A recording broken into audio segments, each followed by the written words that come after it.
Voltando aqui a contar um pouco dos meus causos, eu finalizei no último vídeo o ano de 1988, já então segundo tenente do Exército Brasileiro, servindo no 4º Batalhão de Polícia do Exército lá em Olinda. Foi um ano pesado em termos de aprendizagem, em termos de crescimento, muita pressão, mas também ponto de virada na minha vida profissional, né? Ali eu descobri que eu era capaz e toda aquela pressão ali fez parte do primeiro ano de estágio, porque o tempo de exército, você como oficial temporário, como R2, você serve por um ano, no final do ano o Estado-Maior da sua unidade se reúne, dá um conceito, o S3, o S4, o S1, o subcomandante-geral da unidade, ele dá um conceito e esse conceito vai ser suficiente ou não para você renovar por mais um ano. E eu me segurei, economizei bastante, guardei o dinheiro que pude, já que eu estava saindo de um salário mínimo e no exército eu estava ganhando na faixa de 20 e poucos salários por mês. E isso fez toda a diferença. Mesmo economizando, eu cumpri um propósito, que era não deixar minha mãe mais trabalhar de lavadeira, nem diarista na casa de mais ninguém. Esse propósito perdurou por mais 15 anos até ela se aposentar, porque a partir do momento que eu passei a dar um salário mínimo para minha mãe todo mês, ela, muito sábia, escutou um conselho de uma vizinha, acho que a senhora Esmeralda, e ela começou a pagar o INSS como autônoma. E ela pagou 182 parcelas.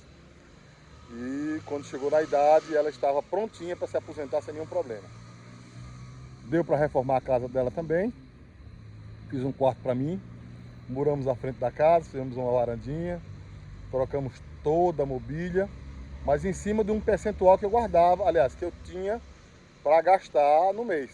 O restante era guardar porque eu estava sob pressão e eu não sabia se eu iria renovar no final do ano. O bom é que Deus foi tão tremendo comigo que me deixou no almoxarifado no primeiro ano. Eu fiquei blindado, ali guardado, muito ajudado pelos meus colegas, já que tinha muito R2 na unidade. E eu fiquei nas mãos praticamente do S3, que era o Major Cardoso. E esse era um irmãozinho assim de cor, vamos dizer assim, um moreninho, o Major Cardoso, aproximou com a minha cara e me apoiou muito, me ajudou muito, me colocou muito naquilo que eu me sentia que era mais forte, que era mais confiante, que era na parte operacional da PE e na minha companhia, que eu fiquei na companhia de comando de serviço.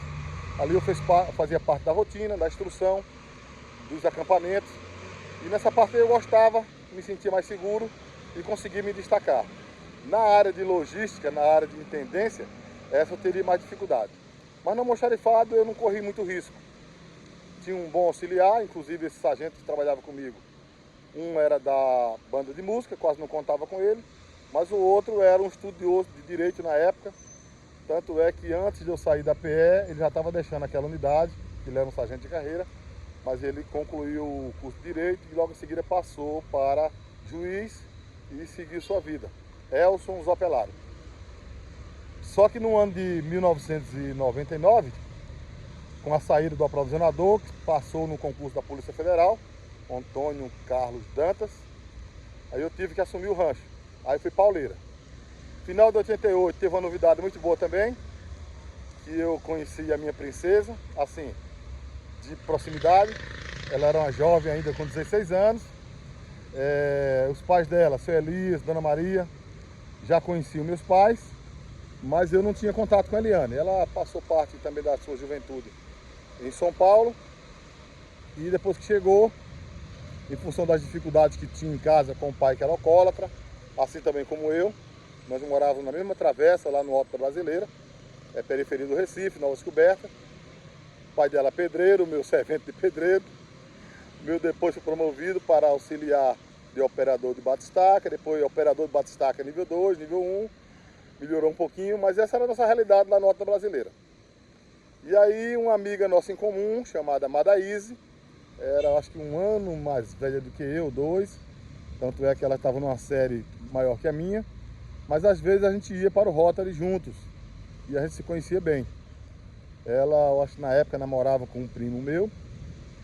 E a Eliane estava com dificuldade em matemática, e eu era muito bom em matemática, pelo menos eu me achava em matemática básica.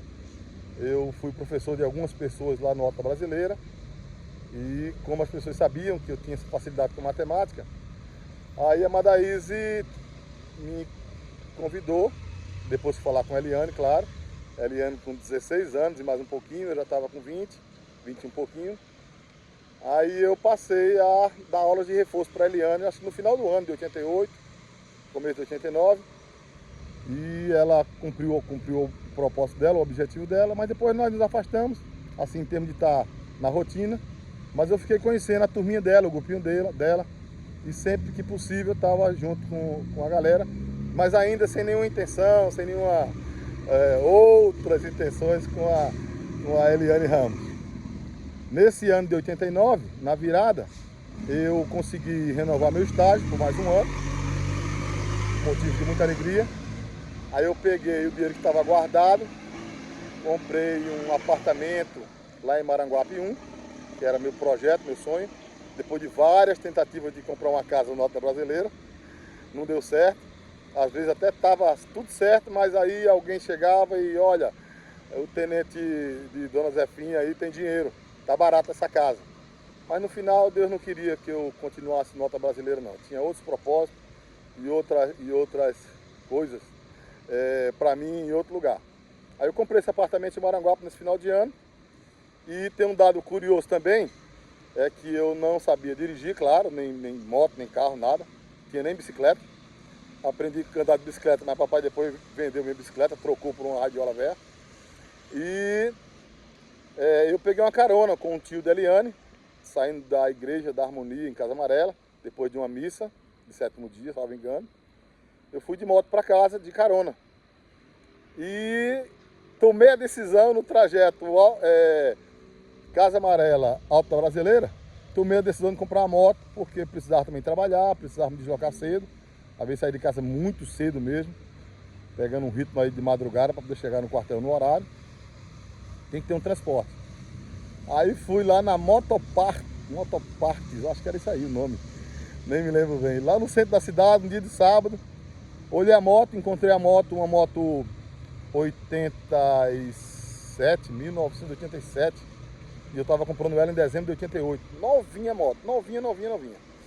Aí comprei a moto à vista, comprei um capacete, peguei instruções com o vendedor, olha o risco, olha a loucura. E ainda no trânsito, ainda no sábado, depois de tudo certo lá, eu fui para casa de moto, sem saber pilotar, só com o básico. Primeira marcha e segunda marcha no máximo. No meio do caminho, inclusive, teve um fato muito curioso, é que eu deixei a moto estancar no trânsito, depois de escutar alguns palavrões, o pessoal me xingando, não sei como não fui atropelado ou coisa parecida. E a moto encharcou, eu não consegui mais fazer a moto pegar, e quanto mais eu pedalava para poder a moto pegar, mais a moto encharcava, porque eu estava acelerando. Aí eu fui empurrando para casa a moto. Dava uns 15 quilômetros aí, eu acho que uns 20. Mas não cheguei a andar isso tudo não, acho que andei só uns 12 quilômetros mais ou menos. Empurrando a moto, novinha ainda, com o chaveiro lá, o papelzinho pendurado da Motoparques. Aí passou um motoqueiro com a moto grande, olhou aquela situação, perguntou o que era. Eu disse, pano de motoqueiro. É porque eu não sou habilitado, comprei a moto agora. Fiquei um pouco preocupado, porque ele, deixa eu pegar a sua moto aqui.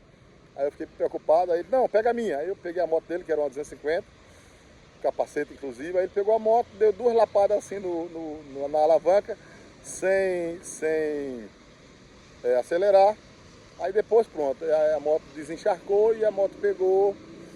E eu fui para casa com ela assim mesmo. Cheguei lá no pé da rampa do Alta Brasileira, a famosa rampa do Alta Brasileira. Botei primeira na moto e arrochei, cheguei lá no topo. Desregulei os tuchos da moto, arrebentei com a moto toda. Mas foi o meu primeiro transporte aí. E o ano de 89 então foi motorizado.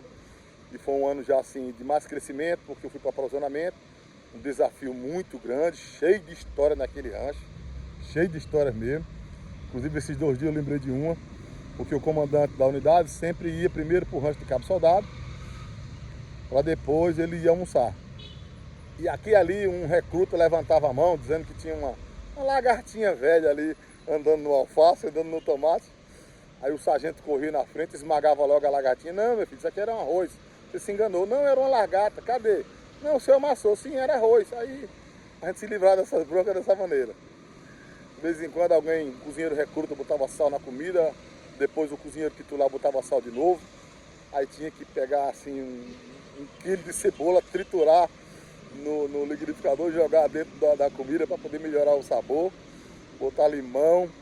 E uma guerra, porque eram 200, 300 homens para tomar café, cerca de 500 homens para o almoço, de 400 a 600 homens, essa era a média.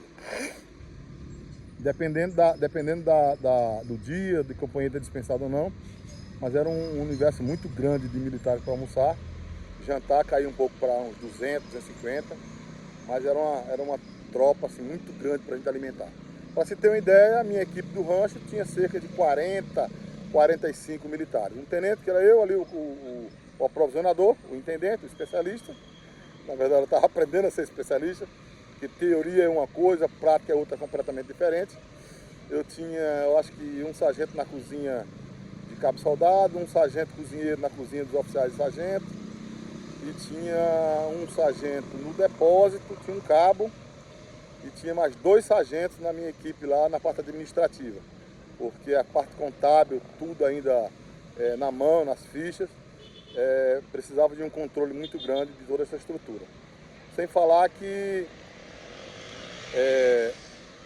montar e fazer funcionar essa máquina com 2 cozinhas industriais, 4 cassineiros para atender os oficiais, 6 cassineiros para atender os sargentos, 4 cozinheiros bons para a cozinha de oficiais, subtenente sargento, ou seja, era uma estrutura muito grande. E o exército, o pessoal cometia um erro muito grande, era uma confusão.